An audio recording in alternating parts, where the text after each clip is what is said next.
Bonjour les amis, bienvenue dans le podcast Le Salon du Livre et merci d'être présents. Je suis Assel Nadal, ingénieure IT, entrepreneur littéraire et fondatrice d'afrolivres.com, le magazine littéraire en ligne de l'Afrique et de sa diaspora. Si vous êtes un passionné de livres, si vous souhaitez mieux comprendre l'évolution du secteur du livre dans le monde en général, en Afrique et dans sa diaspora en particulier, alors ce podcast est exactement ce qu'il vous faut. Avec mes invités, retrouvez-nous tous les vendredis pour l'actualité littéraire et autres thématiques autour du livre. Et c'est parti pour un nouvel épisode du Salon du Livre.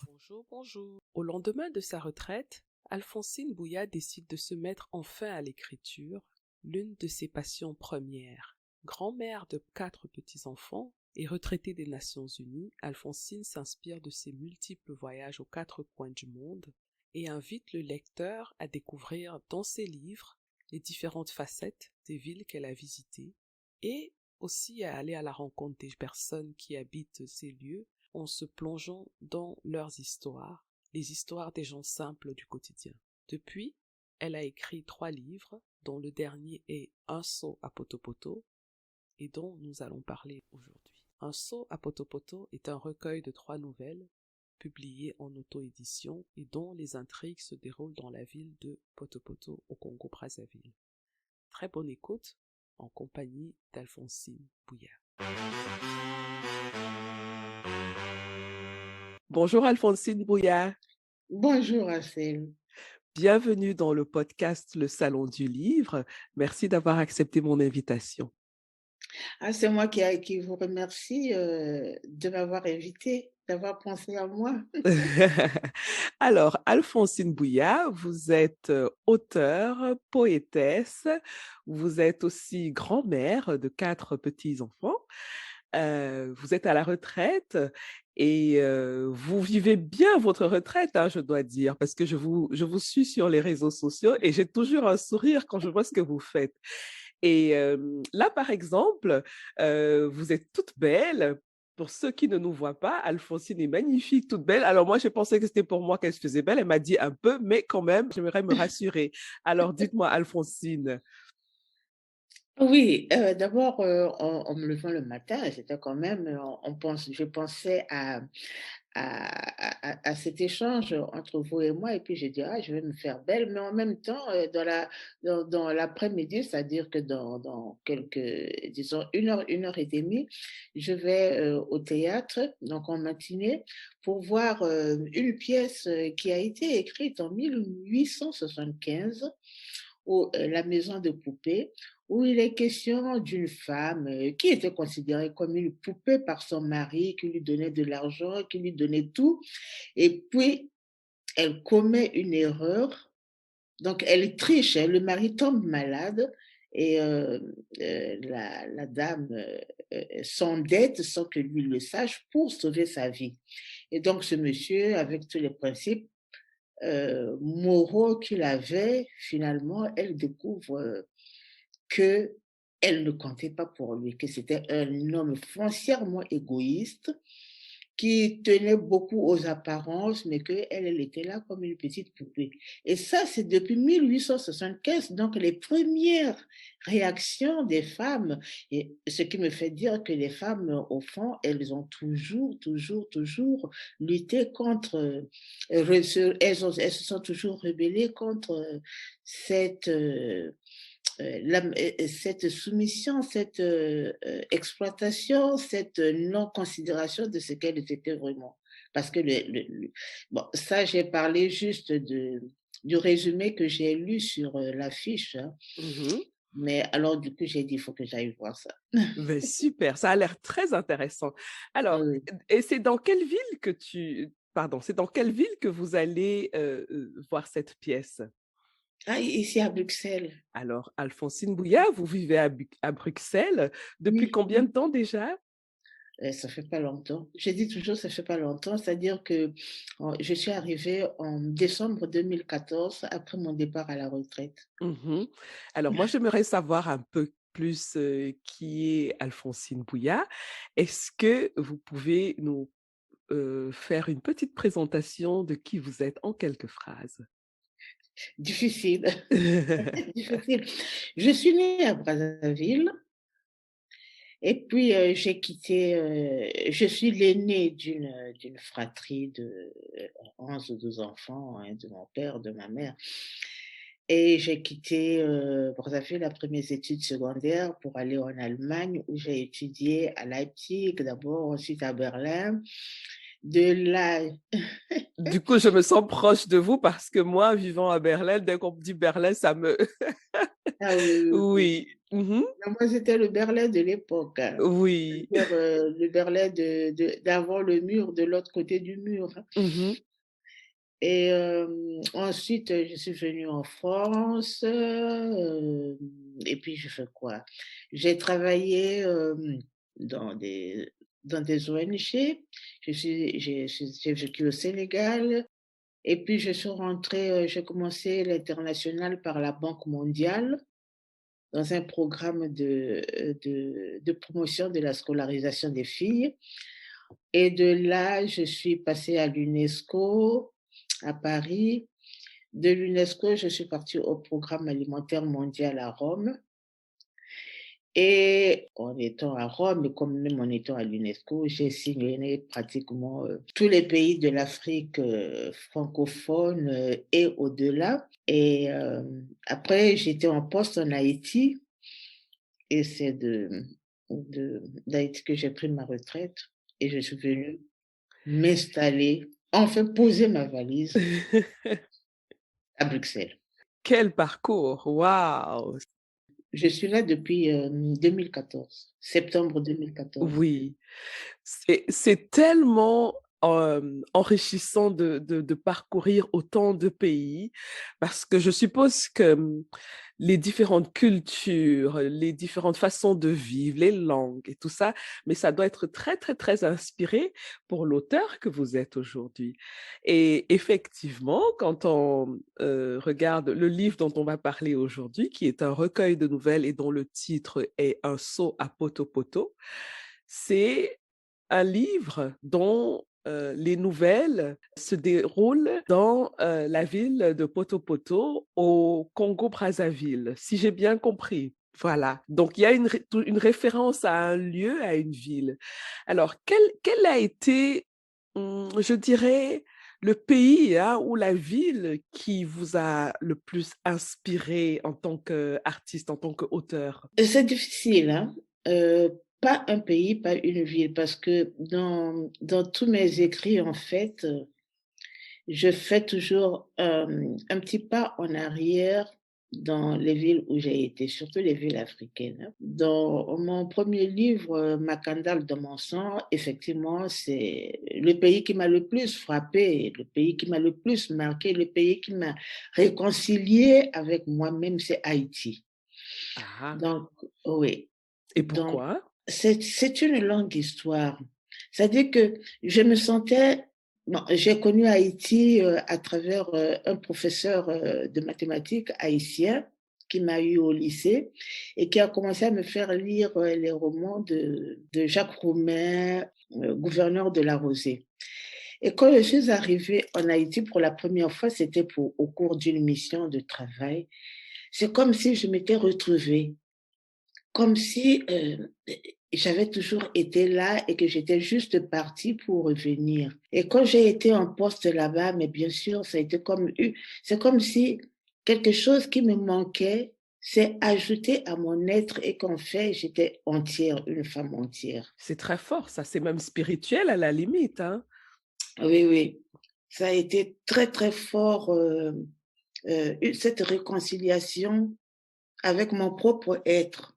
Et du coup, j'ai réalisé que certainement que j'étais comment dire? Une aliénée, une acculturée et qu'enfin je me retrouvais avec moi-même une femme pleine, totale. Mmh. Ça a été donc dans mon premier livre, Makandal dans mon sang, j'ai des nouvelles sur Haïti et je fais des allers-retours, entre Haïti et le Congo. Dans mon deuxième livre, le rendez-vous de mon main cochu, là vraiment je tombe de plein pied dans ce qui m'a beaucoup remué en Haïti et ce qui m'a aidé à me réconcilier avec moi-même. Alors, j'aimerais quand même creuser un peu. Est-ce qu'il y a un élément comme ça que vous pouvez nous donner qui montre comment vous avez fait la réconciliation avec vous-même? Ou alors un élément qui a déclenché cette, réconciliation-là? Il faut revenir à mon histoire personnelle, hein, à mon enfance. Mon grand-père était ce qu'on appelle un ganga. Donc, on ne peut pas dire féticheur.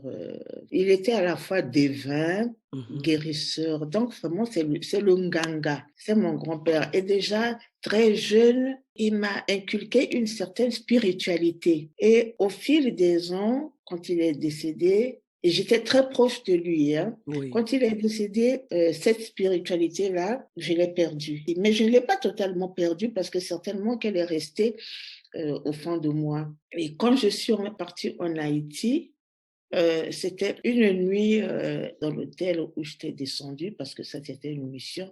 J'ai été réveillée par le son du tambour la nuit. mmh, Il y avait un tambour qui m'a réveillée et qui m'a juste transportée à mon enfance quand j'allais passer les vacances auprès de mon grand-père. Et le lendemain, je demande aux collègues, mais c'est quoi ce tambour qu'il y a eu la nuit? Ils ont dit, ah, ça devait être une cérémonie vaudou. mmh. Et donc, la connexion a été faite là, le déclic.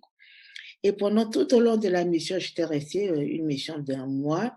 Chaque fois qu'on allait dans les villages, je voulais voir visiter les temples vaudous, ce Oui. qui étonnait mes collègues en disant, mais pourquoi? Mais qu'est-ce que tu trouves de bien là?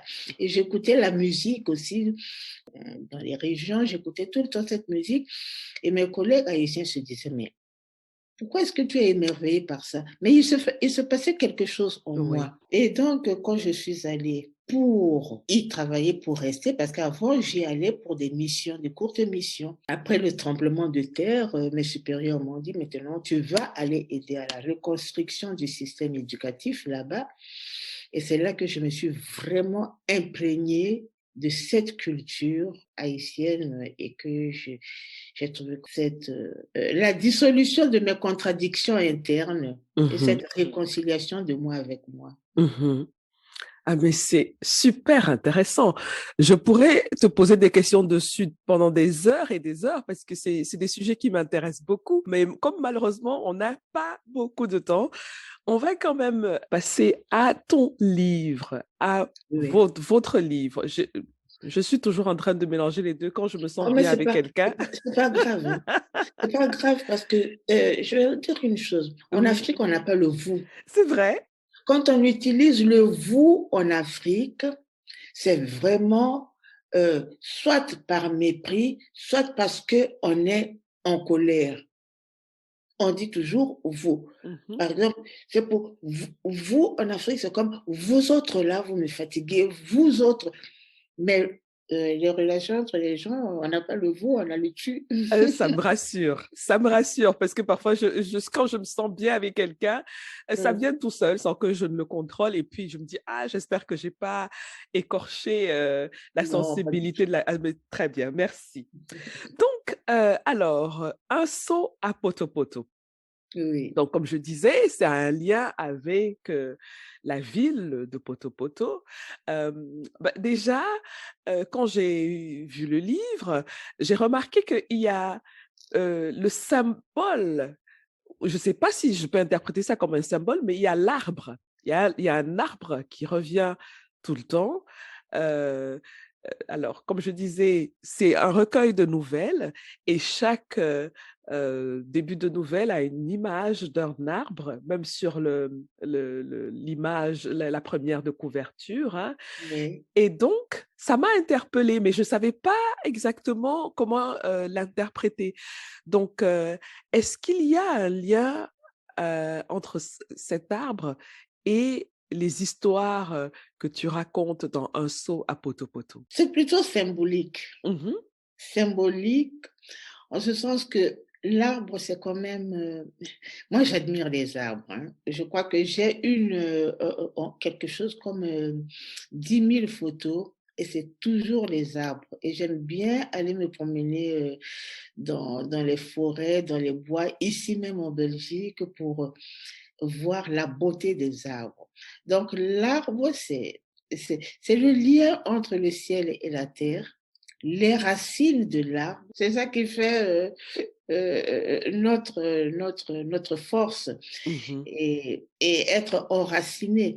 Alors, un saut à poteau-poteau, c'est comme si je retournais en écrivant ce livre. J'ai dit, OK, maintenant j'ai écrit sur le côté visible, c'est-à-dire la partie du tronc de l'arbre. Maintenant, il faut que je reparte dans les racines. Et mes racines, c'est quand même à Poto-Poto où je suis née et où j'ai grandi. Et donc, cet arbre, comme je le disais, c'est très symbolique, c'est-à-dire à la fois moi et ma relation à l'univers. Mhm.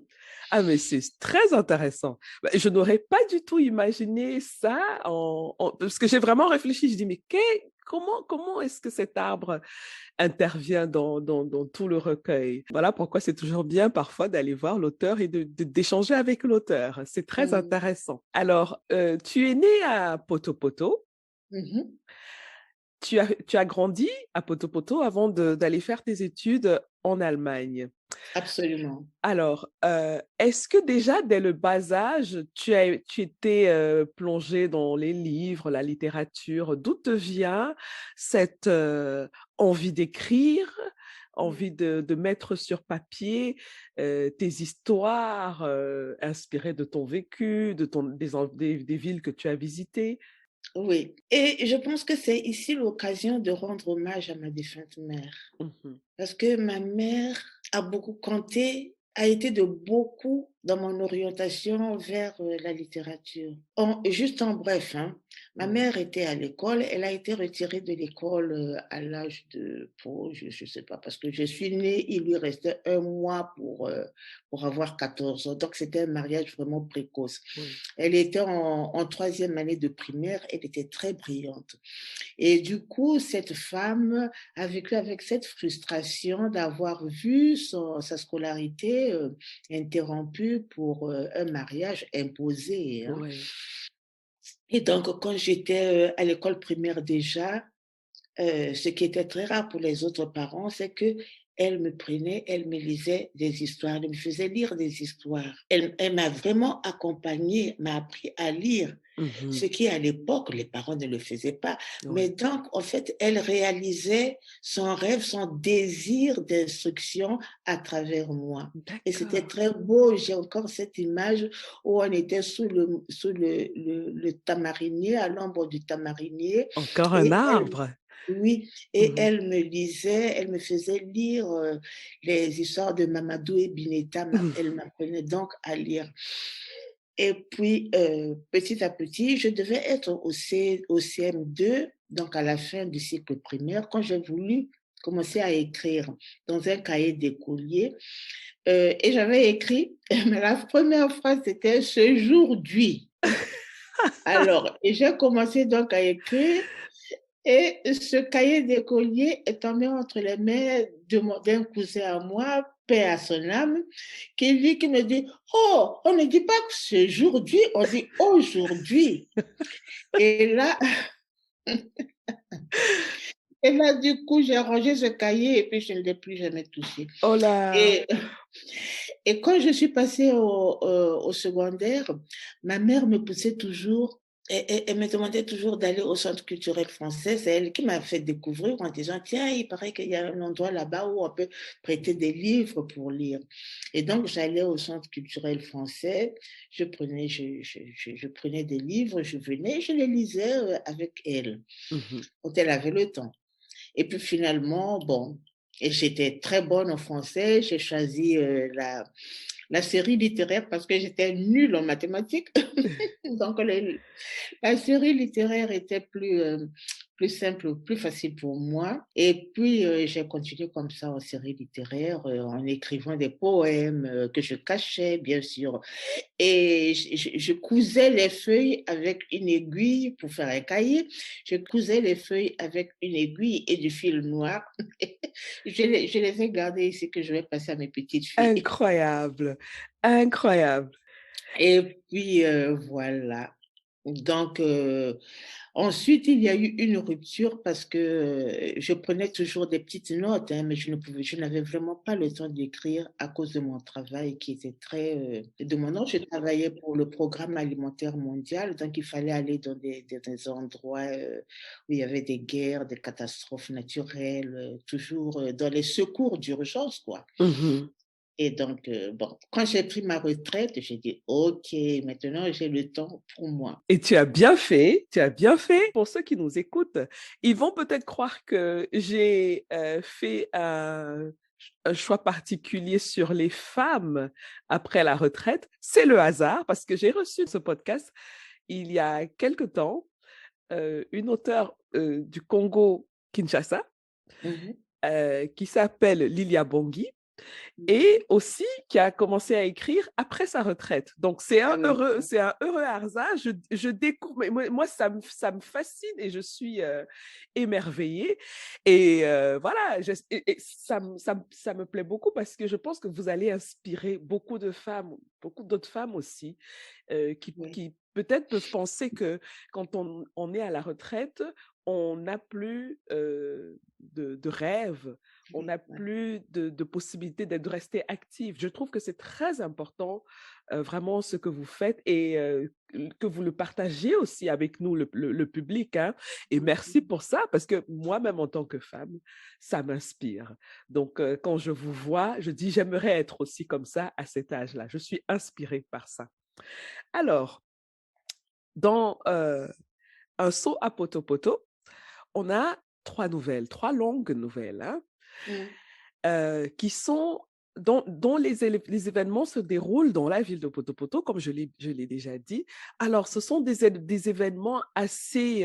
alors, je ne vais pas les raconter parce qu'il faudrait que les gens aillent acheter le livre pour les découvrir. C'est des événements assez surprenants, mais qui racontent vraiment la vie des gens simples, la vie des gens du quotidien, et sans poser de jugement, hein, j'ai eu l'impression sur Mmh comment mh. ils vivent, qu'est-ce qui leur arrive, de bon comme de mauvais. Et il y a ce sont des personnages sensibles qu'on rencontre dans ces nouvelles-là qui sont surprenants parfois et parfois aussi très rigolos, hein. Et donc, c'est un, comment dire, c'est un mélange comme ça, hétéroclite, dynamique, de plein de choses qui bougent. On découvre aussi beaucoup le Congo profond, donc les détails sur les rues, sur les lieux. On ressent ton attachement aux lieux. Ça se voit dans les nouvelles. Comment t'est venue l'idée d'écrire ce recueil de nouvelles? Et est-ce que tu les as écrites d'un trait, les 3 différentes nouvelles, ou alors, c'est des nouvelles que tu avais écrites séparément et tu les as mis dans le recueil? Non, non, je les ai écrites d'un train. Les histoires sont venues à moi à partir de mes souvenirs d'une part, mais liées quand même à la situation aujourd'hui. La première nouvelle, bon, c'est aussi, basé sur quelque chose dont j'ai été témoin. Mmh. Non, d'une part, déconstruire, dénoncer certaines pratiques qui se passent maintenant et en même temps, dire que c'est possible de vivre ensemble. C'est possible surtout dans les deux nouvelles, c'est pour montrer aux gens aujourd'hui avec tous les problèmes qu'on a eus et puis, les luttes de pouvoir, l'égoïsme qui s'installe chez nous, pas seulement au Congo, mais un peu partout, hein, Mmh. heu dans tous les pays voisins. Par exemple, au Cameroun, les gens pensent qu'ils ne peuvent plus vivre ensemble et Mmh. moi j'ai voulu montrer, j'ai dit: «Non, c'est possible de Mmh. vivre ensemble parce qu'on a déjà vécu ensemble, Tout donc à fait. ce qui se passe, c'est une parenthèse. Mais si nous retrouvons nos racines, d'où les arbres, l'arbre qui accompagne le livre, si nous retrouvons nos racines, nous verrons que c'est possible de vivre ensemble et que les tourbillons qui se passent, malheureusement, qui emportent beaucoup de vies humaines, peuvent être arrêtés. Mmh. Mmh. Et donc Oui. j'ai voulu montrer que, il en a été ainsi. On a toujours été une famille, de bons voisins, il y a pas si longtemps. Donc c'est possible Mmh. de se rattraper et de continuer le chemin pour bâtir nos pays. Mmh. Effectivement, dans l'une des nouvelles qui parle d'une dame, dont le nom je n'arrive pas à prononcer son nom. Est-ce que tu peux me rappeler le nom de la vieille dame, La s'il te vieille plaît? dame, Oui, en elle fait, est son nom c'était Mathurine. Mathurine, voilà. Mais nous, on l'appelait grand-mère Matourine. Matourine, elle n'arrivait pas à prononcer Mathurine, il disait Matourine. Voilà, donc grand-mère Mathurine qui est une figure, personnage principal dans l'une des nouvelles, qui est un personnage assez particulier quand même Oui, et oui. qui vit une histoire extraordinaire, mais je ne sais pas s'il faut rire ou pleurer parfois. Et donc à travers l'histoire de grand-mère Mathurine, on voit quand même une certaine, on voit le paradoxe, hein, comme tu expliquais bien dans le Mmh, vivre, dans le vivre ensemble, comme on l'appelle aujourd'hui, mmh, qui, où la solidarité et en même temps les railleries peuvent oui, vivre au quotidien mmh, dans les mêmes espaces. ouais, Donc tout à fait. c'est très marquant dans cette nouvelle-là, Mmh, qui tourne autour de la dame, la maman aussi, très particulière qui mmh. s'appelle Grand Matourine.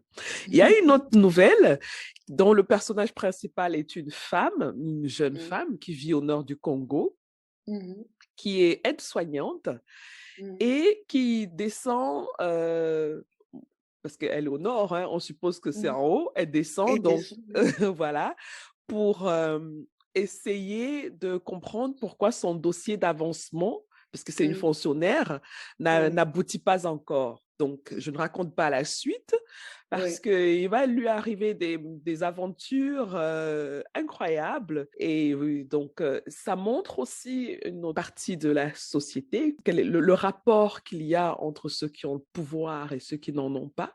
absolument. Voilà. Donc, mais en même temps, on trouve aussi ces éléments de solidarité de manière très subtile, hein. Je ne vais Mmh, pas relever où, donc c'est au lecteur mmh, d'aller découvrir.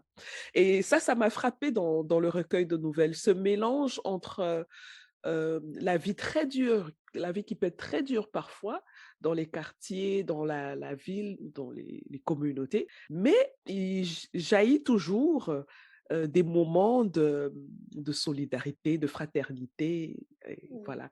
Donc je ne sais Oui. pas si j'ai bien vu. Oui, oui, tout à fait, tout à fait. Le message, je crois que le message sous-jacent, c'est quand même que malgré, les difficultés que nous traversons, il y a toujours un petit espoir. Mmh. Ça, Oui. c'est vraiment, le message de base, hein, que Mmh. tous les orages, tous les cyclones, Mmh. tous les cyclones qui passent et qui ravagent tout, mais il y a toujours un petit espoir, on est là. Je n'aime pas le terme résilient parce que, bon, il est un peu galvaudé, Oui, mais on est là, on continue à préserver quelque chose de oui. très fort Mmh. et cet espoir-là, je crois que c'est ça qui peut nous faire avancer Tout à et nous fait, faire vivre. Oui, oui. tout à fait. Alors, Alphonsine, ce livre a été publié en auto-édition. Oui. J'aimerais bien, savoir un peu comment ton aventure dans l'auto-édition s'est passée. Déjà, pourquoi tu as choisi l'auto-édition? Mes 2 premiers livres ont été publiés dans des maisons d'édition. Le deuxième était dans une maison d'édition qui se disait à compte d'éditeur, mais en fait, c'était un faux compte d'éditeur. C'était une maison d'édition à compte d'auteur. Mmh. Parce que, l'éditeur qui vous dit, compte d'éditeur et après il vous dit: «Il faut acheter, tant d'exemplaires Mmh. de votre livre et si vous n'achetez pas ces exemplaires-là, en fait, il ne fait même pas le référencement de votre livre. Il vous montre la couverture. Donc, vous, ne sachant pas, vous dites que oui, oui, oui, mon livre est sorti, mais en réalité, non. Et c'est Waouh! après, quand vous avez déboursé, que vous recevez chez vous un paquet qui vient d'Allemagne, book on demand, c'est-à-dire Oui, l'impression à la impression à demande. la demande. Oui. Et là aussi, vous ne comprenez pas. moi, je n'avais pas compris ce qui se passait. J'ai dit, oh, ben non, mais c'est normal, quoi. C'est l'imprimeur qui est là-bas. Et puis, petit à petit, ça a commencé. Pour aller au salon, à l'époque, on devait organiser un salon du livre. Pour aller au salon du livre, il fallait acheter encore des livres. Mais je dis, mais c'est pas possible. Et puis, petit à petit, je commençais à découvrir ce qui se passait. Et puis, bon, ben, j'ai manifesté mon mécontentement et ça s'est mal passé. Et Mhm. quand il a fallu faire la reddition des comptes, alors là aussi, ça a encore été. Et je me suis dit, à mon âge, j'ai besoin de calme et de sérénité. Je n'ai plus besoin de me prendre la tête avec des gens. Et puis, Absolument. j'ai commencé à fouiller sur Internet comment se fait l'auto-édition. Je suis tombée sur un groupe de jeunes comme ça qui font de l'auto-édition. Et puis, j'ai dit, ah, pourquoi pas? Donc, je me suis lancée comme ça, en allant fouiller un peu partout. Et puis, je dis, mais je vais tenter ça. Mhm. Et voilà. Et donc, j'ai commencé avec un collectif, hein, un recueil de poèmes d'un collectif, en allant sur une plateforme d'auto-édition où j'ai fait tout le travail de mise en page, de machin. Et bon, et j'ai Toute eu seule, beaucoup de mal. comme une grande. Oui, j'ai eu beaucoup de mal. Je me trompais et puis j'effaçais. C'était des brouillons et je recommençais et tout. Et puis, c'est sorti. C'était sur l'Afrique du Sud. Puis, j'étais très contente.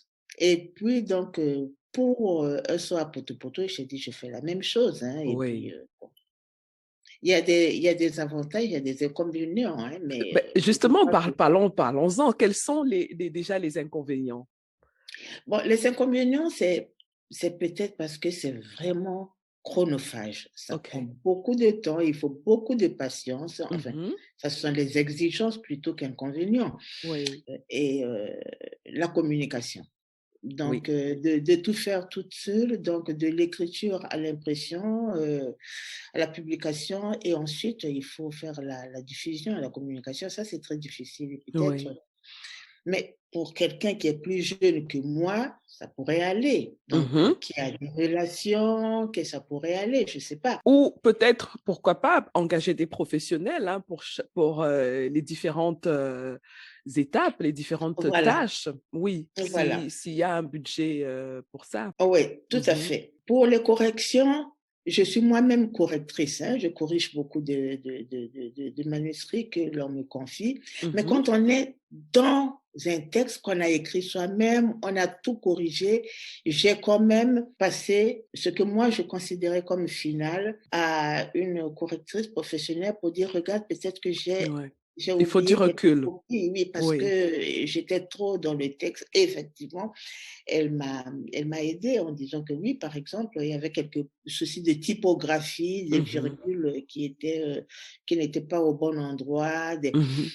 Et puis, pour la couverture, j'ai dû faire aussi appel à une professionnelle, une graphiste, Tout à parce fait. que j'avais contacté des personnes à Brazzaville s'ils pouvaient m'envoyer une belle photo de la maison commune de Potopoto où ma naissance avait été enregistrée. Mais j'ai eu des promesses, mais je n'ai pas reçu de photos. Et puis j'ai dit, mais non, bon, c'est pas la Mhm. peine, non, peut-être pas le temps, ils sont trop occupés. Occupé. Et j'ai fait appel à une graphiste que j'ai rencontrée aussi dans ce groupe des auteurs auto-édités Mhm. et qui m'a fait cette couverture-là. Et puis Mhm. après, j'ai continué avec la mise en ligne. Et quels sont donc les avantages, selon toi, de ton aventure dans l'auto-édition? Bon, les avantages, c'est que d'abord, c'est très passionnant de voir comment on avance petit à petit. Même avec l'assistance des autres, on voit quand même qu'on avance petit à petit. C'est vraiment là, c'est très passionnant. Oui. Et puis, on suit le mouvement des livres une fois qu'il a été référencé, une fois qu'il est mis en ligne. Tu suis facilement ce qui est vendu, ce qui n'a pas vendu. Chaque fois que quelqu'un achète ou quelqu'un lit ton livre, toi, tu es informé, quoi. Il suffit d'aller contrôler, vérifier dans ton compte et donc tu ne te prends plus la tête avec l'éditeur qui fait ou ne fait, qui te dit pas combien il a vendu, qui te dit ceci ou cela. Et puis, bon, tu peux aussi commander un lot de livres à prix d'auteur que toi-même tu peux vendre. Bon, là, l'inconvénient, c'est les coûts de transport. Oui. Mais si tu tombes sur des lecteurs qui peuvent comprendre, tu te dis, bon, au prix de vente normal, j'ajoute un petit prix pour le transport. Oui, tout à fait. Mais ce qui est bien, c'est que tu suis tes ventes toi-même. Et puis, tu fais tes promotions. Et puis, bon, il y a bien sûr, la présence en librairie n'est pas assurée parce qu'il y a des libraires encore qui ne veulent pas, qui n'acceptent pas les auteurs auto-édités. Et puis, les démarches pour des salons, bon, il faut les faire tout seul, quoi. Mais une fois qu'on s'engage, on s'engage en conséquence. Hein, tout à fait, tout à fait. Et sur quelle plateforme tu mets tes livres en vente? Parce que quand tu parles de vérifier les comptes et tout ça, ça se passe comment? Alors, le premier livre, je l'ai fait sur Amazon. Oui. KDP. Et là, je viens de publier la deuxième édition de mon roman aussi sur Amazon. Et donc, j'ai un compte auteur sur Amazon. Un saut à potopoto, je l'ai fait sur Bookelist. Et sur Bookelist, j'avais le choix, par exemple, d'avoir un petit contrat avec Hachette pour que le livre soit référencié sur toutes les plateformes en ligne et même dans certaines librairies. Mais il y en a beaucoup comme ça. Hein. Et donc, pour le moment, j'ai travaillé sur les plateformes d'Amazon et j'ai travaillé sur les plateformes de Bookelist. Mais il y en a énormément. Il y en a en anglais, il y en a... Parce que l'auto-édition, par exemple, dans les pays anglo-saxons, il est... C'est un autre monde, quoi. C'est incroyable ce qui se passe là-bas. Ils sont à un niveau stratosphérique en ce qui concerne l'auto-édition. Et l'auto-édition n'a pas la mauvaise réputation comme dans le monde francophone. Il y a vraiment de gros succès. C'est une vraie industrie hein, chez les anglo-saxons. Oui. Et ils ont compris aussi que la question de la conservation des droits d'auteur, donc la propriété intellectuelle, est centrale dans tout ce qui concerne l'art en général, et en particulier dans le domaine du livre. Ce qui est déjà très avancé dans le domaine de la musique, par exemple, où de plus en plus des très grands artistes essayent de récupérer leur catalogue pour en être les propriétaires à 100%, parce que quand ils signent avec des maisons, ils sont plus propriétaires. Donc, c'est très à la mode dans le milieu de la musique, mais ça traîne encore un petit peu dans le milieu du livre, dans l'espace francophone, cette question de la propriété intellectuelle. D'ailleurs, j'avais reçu dans ce podcast le docteur Gombe, qui est juriste, qui vient aussi du Congo-Brazzaville et qui nous conseille de temps en temps sur ces questions-là et qui reviendra dans un autre épisode pour parler de manière très spécifique de la question de la propriété intellectuelle, parce que je pense que c'est un sujet hyper important. Parce qu'il faut rappeler aussi que quand on signe dans une maison d'édition, on n'a plus les droits sur le livre. C'est terminé, le livre ne nous appartient plus. Ça ne veut pas dire qu'on doit bannir les maisons d'édition, non. C'est qu'il faut juste que les gens soient conscients des conséquences des choix qu'ils font. Et après, ils feront le choix qui leur convient. Voilà. Et qu'ils soient vigilants. Exactement. Parce que il y a la première signature, c'est pour 1 an, et après, c'est reconduit automatiquement. Voilà. Il faut bien lire les contrats. Voilà, il faut très bien lire les contrats. Moi, le contrat que j'avais lu, c'était 1 an reconductible. Et après, quand j'ai vu que ça se passait mal avec lui, 6 mois avant, je crois 6 mois ou 3 mois avant, je lui ai écrit une lettre avec accusé de réception pour lui dire que je mettais fin au contrat et que je n'avais pas l'intention de le reconduire avec lui. Mmh. Et lui, il m'a répondu par email. Alors, quand normalement, il doit me répondre par lettre avec accusé de réception. C'est Tout à déjà pour fait. montrer l'état d'esprit de la personne.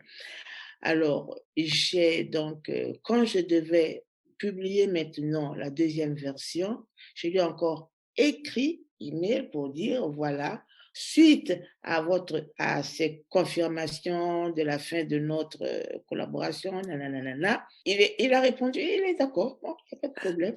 Donc, Oui, il faut très bien lire son contrat oui. et si un an passe sans que vous le remettiez en question, alors là, il est passé et les gens, ils malheureusement, les jeunes se font beaucoup prendre. Oui, mais je les comprends parce qu'ils sont Oui, tellement contents d'avoir trouvé, un éditeur, vous savez? oui, Donc oui, à un moment, ils se disent: «J'ai tellement cherché». oui. Ils sont, un peu ils ont la le cerveau un peu embué par, la joie d'avoir Mmh, trouvé un mmh, éditeur, mmh, soi-disant, mmh, et ils se retrouvent dans des situations parfois très, très compliquées, très, très mmh. compliquées. Oui. Mais moi aussi, j'ai connu cette joie-là, hein. Mmh. J'étais Mmh. vraiment, oui, oui. Oui, oui, il faut être vigilant. Oui, mais merci pour ces conseils parce que ça va vraiment, aider beaucoup de personnes qui nous écoutent et qui Mmh. peut-être sont déjà dans cette situation. Donc vraiment, prenez le temps de lire vos contrats et pourquoi pas, hein, aller demander conseil à un juriste. Voilà, absolument. Oui, c'est mieux de le faire au tout début, même Oui, de dépenser un peu d'argent pour ça, pour être sûr que vous avez fait le bon choix, que de perdre de absolument. l'argent plus tard, Ouais, ouais, ouais, ouais. voilà. Mmh.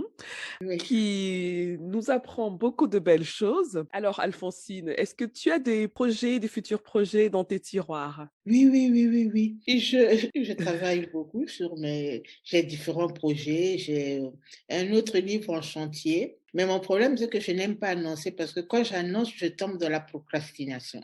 Ah Je bon? Alors que Oui, moi je pensais qu'en le disant, ça nous rend, comment on dit ça en français? Comment on dit ça? Accountable, je sais pas comment on dit ça en français. C'est-à-dire que les autres sont un peu comme, notre, rappel. on est forcé. Non, moi, c'est l'inverse. D'accord, Quand j'annonce, je me bloque. d'accord, Mais OK. oui, non, non, sérieusement, j'ai des projets. Là, je travaille sur un prochain roman, cette fois-ci, donc j'alterne toujours recueil de poèmes, Nouvelle. de nouvelles, romans. Donc là, je suis en train de travailler sur un roman, mais je ne sais pas quand est-ce qu'il sera prêt parce que je suis très paresseuse. Je suis une écrivaine paresseuse, je ne suis pas une accro, malheureusement. De toutes les façons, il y a pas de délai particulier, hein, pour un roman. Je veux dire, il y en a qui Mmh, écrivent en 1 an, il y en a qui écrivent en mmh, 3 ans, donc mmh. voilà. Alors, j'aimerais te poser une dernière question avant qu'on ne termine notre échange. Oui, S'il y a une chose que tu pouvais éliminer sur la terre, qu'est-ce que ce serait? les guerres, parce que j'ai j'ai vu des choses horribles dans Ouais. ma vie Mmh. à cause de la guerre. Déjà chez moi, ensuite, partout, Afghanistan, Iran, où j'ai été, c'est Ouais, mmh, ouais. Je ne peux même pas imaginer, quoi. mmh. Oui. Merci Alphonsine. Où est-ce qu'on peut te, contacter si on a envie de parler avec toi, si on a envie de te connaître un peu mieux, si on a envie de Oui, travailler avec toi? oui, alors, je suis toujours sur Facebook. Je recommande les gens d'aller s'abonner à ton profil parce que ça fait Je beaucoup rire. raconte mes conneries, je m'amuse, je m'éclate et puis j'amuse aussi, mes amis. OK, très bien. Donc tu es sur Facebook aussi? Tu Je es suis sur Facebook, je suis Oui. sur Twitter. Moi, je suis une mamie à la Ah ben mode, dis hein. donc! Je suis sur Twitter, je suis sur Instagram, je suis sur LinkedIn. Waouh! Alors, vous n'êtes pas encore prêts, vous les auditeurs. Nous avons des mamies de tonnerre. Franchement, je suis trop contente de faire des connaissances des gens aussi formidables. Mmh. Merci beaucoup, Alphonsine, Je et t'en prie. reviens-nous dès que tu as un nouveau projet. Ah oui, oui, oui. On est ensemble, comme on dit. À bientôt, Alphonsine. À bientôt, Assel. Voilà les amis, c'est terminé pour aujourd'hui. Merci d'avoir écouté jusqu'au bout. Si vous avez aimé cet épisode, je vous serais vraiment reconnaissante de vous abonner au podcast pour être notifié de la publication des prochains épisodes. Vous pouvez aussi partager l'épisode, y laisser un commentaire ou le noter avec 5 étoiles. Vous pouvez poser vos questions par WhatsApp en envoyant un message au numéro +237 6 80 81 54 24. À bientôt les amis.